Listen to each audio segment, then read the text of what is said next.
Hi, we're here today with Lucy Eisenhart, my aunt, and she served in England in World War II, and she's going to tell us a little bit about her experiences that she had. Well, dear one, I tell you what happened.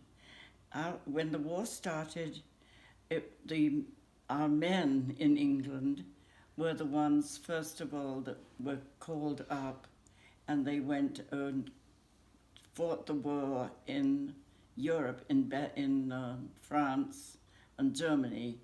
And so that left a lot of the work that needed to be done in England to the women, and that was why we were conscripted or called into action to take the place of the men that had to go over to the war that was very, very active in Europe.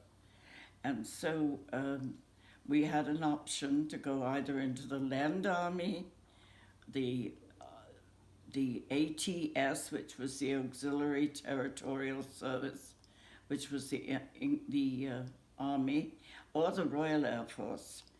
Well, I thought about it a long time, and I realized that I would be more fitted to do the work of the Royal Air Force. And so I left and started my training in Compton Bassett Radio School in Lancashire, England. And I was astonished to see how many girls there were already there. And but anyway, we soon fitted in with each other, and we lived in a hut, a Quonset hut they called them, and they were huts that had rounded metal roofs, and just like a lot that you would see today when you have a picture of the Second World War or other wars. But anyway, I went there for the training, and after I had been trained, they decided that I was going to be working with the pilots, with the planes that went over to do the bombing missions on Germany. And so it was a very, very busy time because England had air raids every night.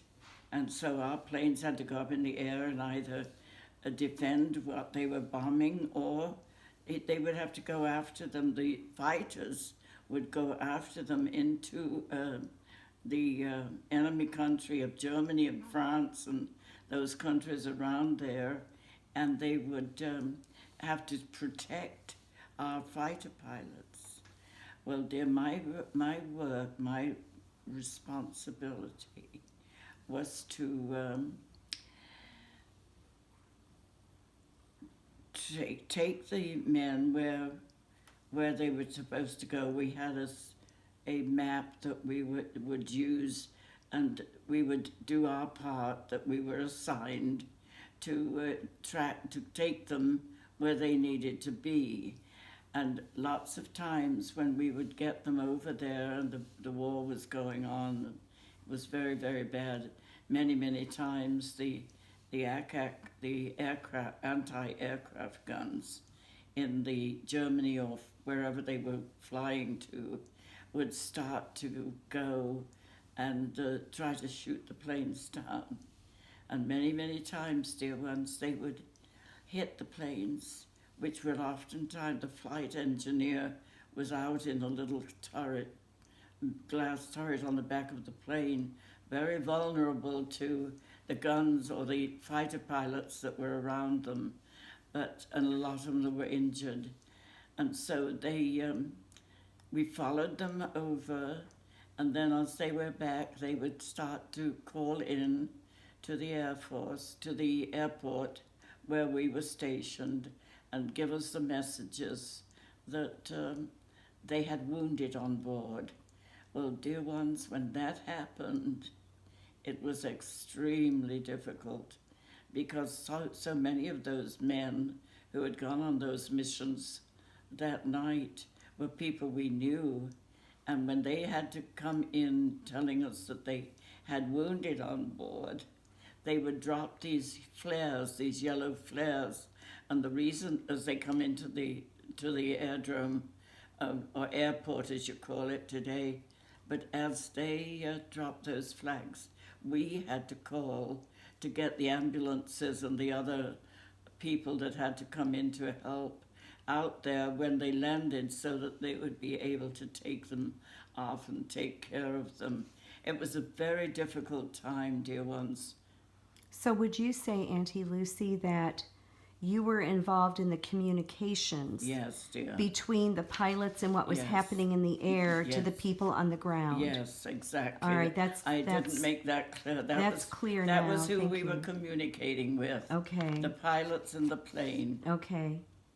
So I imagine, especially when you knew some of these fighter pilots, it was very stressful. Yeah. And you told me at one time that they transferred some of you women because of the stress levels to a place called Chicksands Priory. Priory. Now tell us what you did there. Well, that was something entirely different, but not nearly as emotional, because we weren't working directly with the actual pilots and engineers and people that were on those planes. We were intercepting the Morse code of the German Army, Navy, and Air Force. And that was our job, was to take all of the messaging in Morse code that these three branches of the German government were working against, how they were working against us. And so it was also a constant, we never knew until the next day or maybe 2 days or 3 days later what we had actually taken down.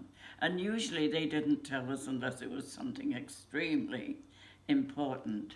And I will never forget, dear ones, when we got the word from the headquarters that we had been responsible for locating, because of the Morse code that we had intercepted from the Germans, we were responsible for locating the battleship Schwanhorst, German battleship, and they were able to find it and destroy it.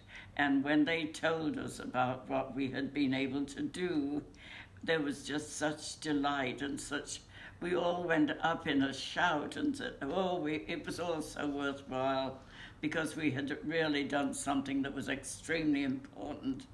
So, Auntie Lucy, you used a machine. What was that machine called? It was called, it's something I don't know if they even have now, but it was called a Hallicrafter. All right. Hallicrafter radio. And you, the codes would come into you, and then you would tap out. Yes, we would tap out. On the machine, the Morse code. And then you would send that code to where? To decipher? It was the code we received, dear, from the enemy. Oh, you directly yes. received it from the enemy. We received the code from the enemy and put it down. It came in blocks of 4 keys. Always four, unless they were in a hurry. And this is all because they were moving. They were being attacked.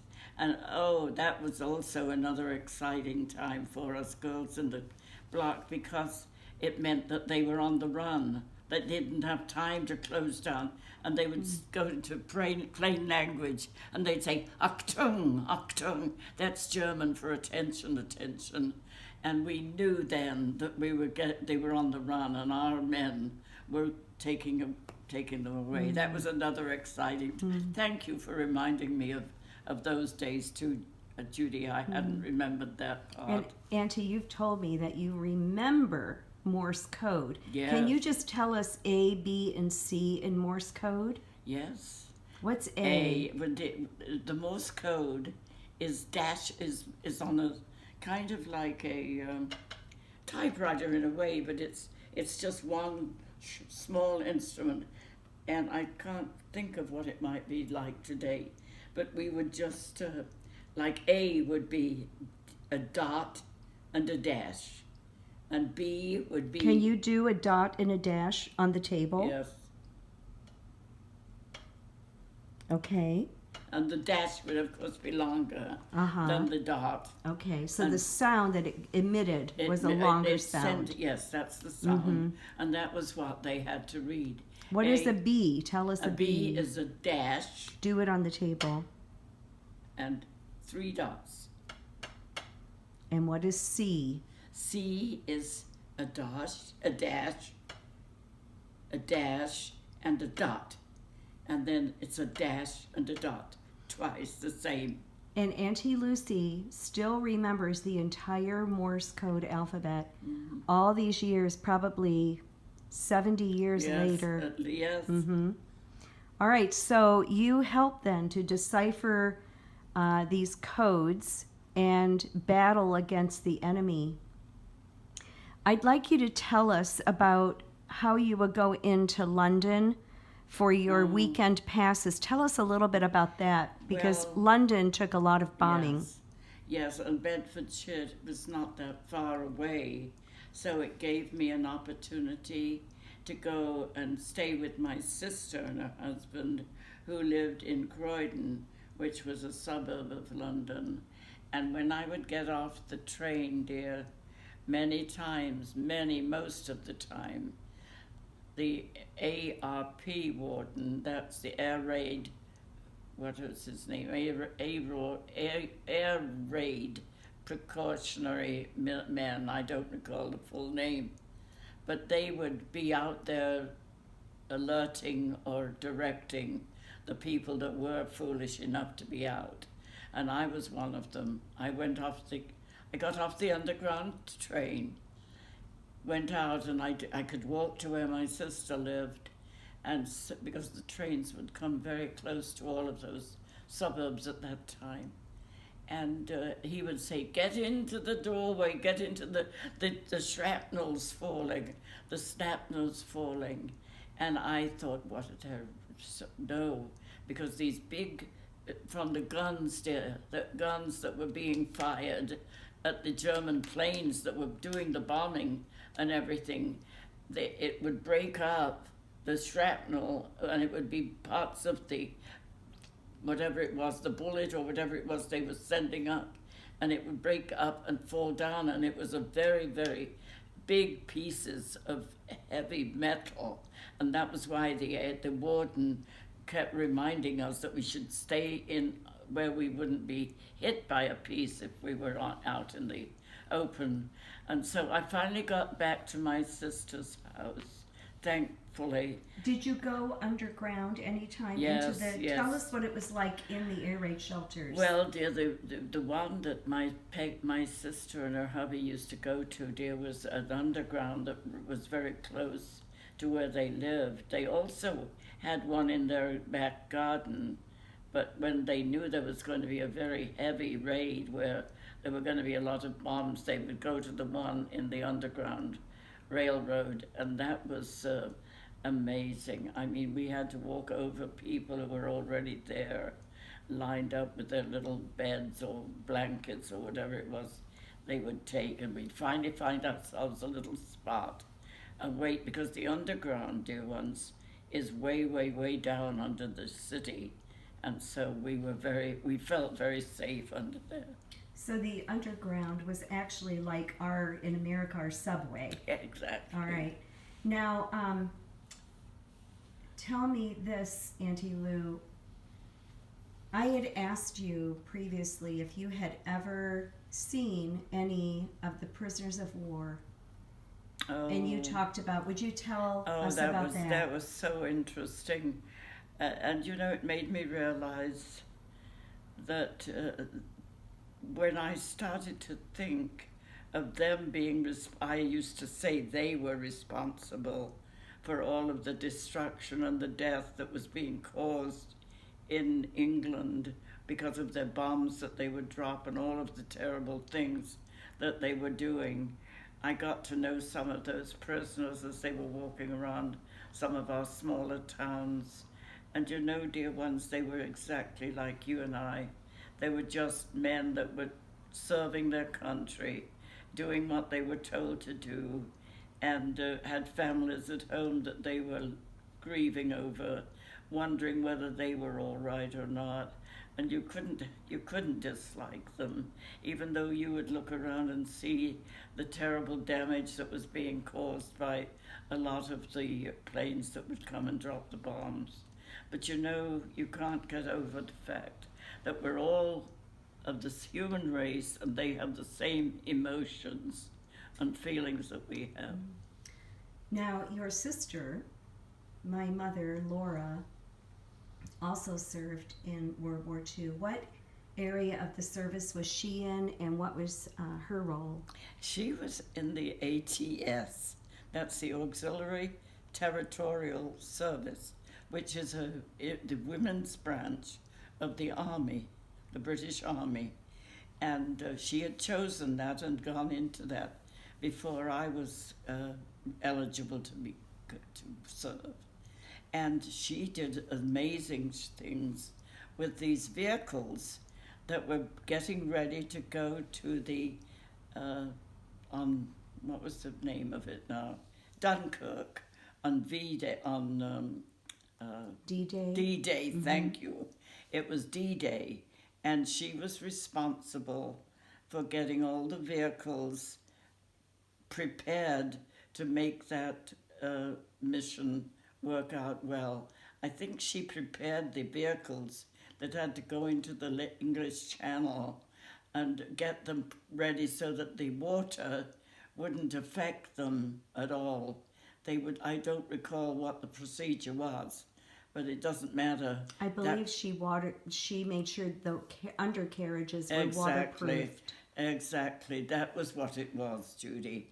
And so that was a very important part of the work too. Whenever she'd get a weekend off, this is something I always used to enjoy, she would see if I was going to be available and not working that week, and she would come over or I would go and see her. So we were close enough that we could spend weekends together once in a while, which was really, really very meaningful.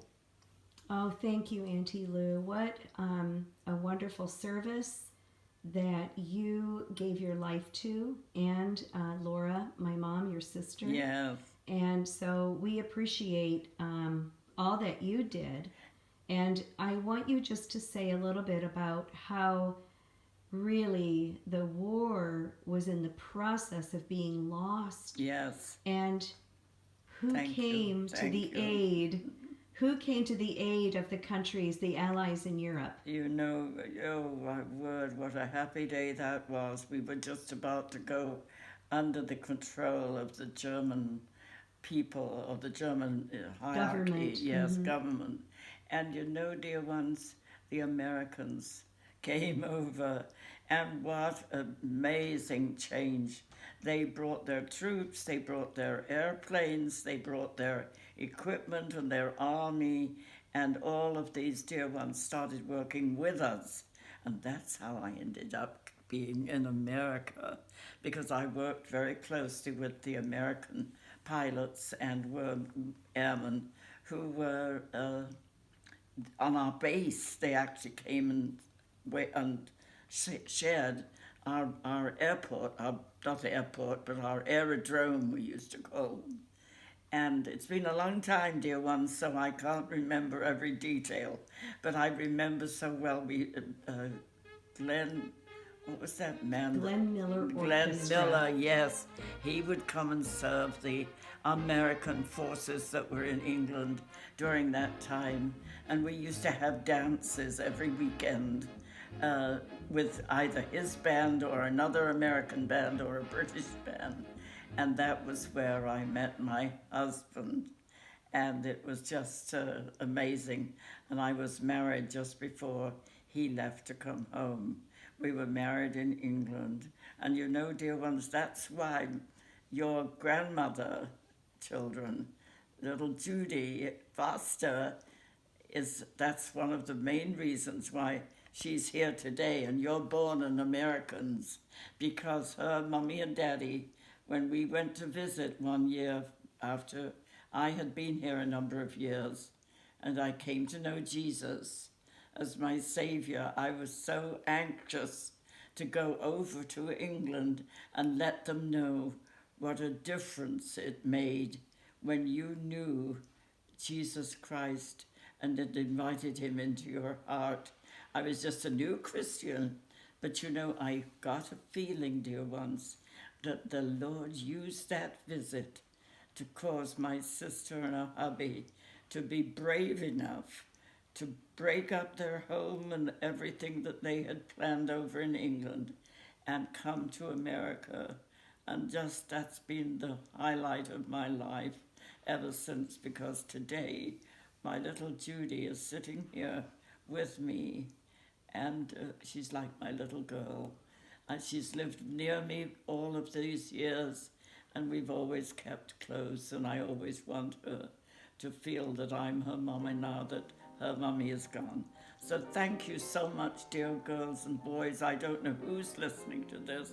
All I know is that God has a plan, a perfect plan for every one of our lives. It's just that we've got to wait and be willing to go where he wants us to go and to do and to say what he wants us to say. Bye-bye, dear ones.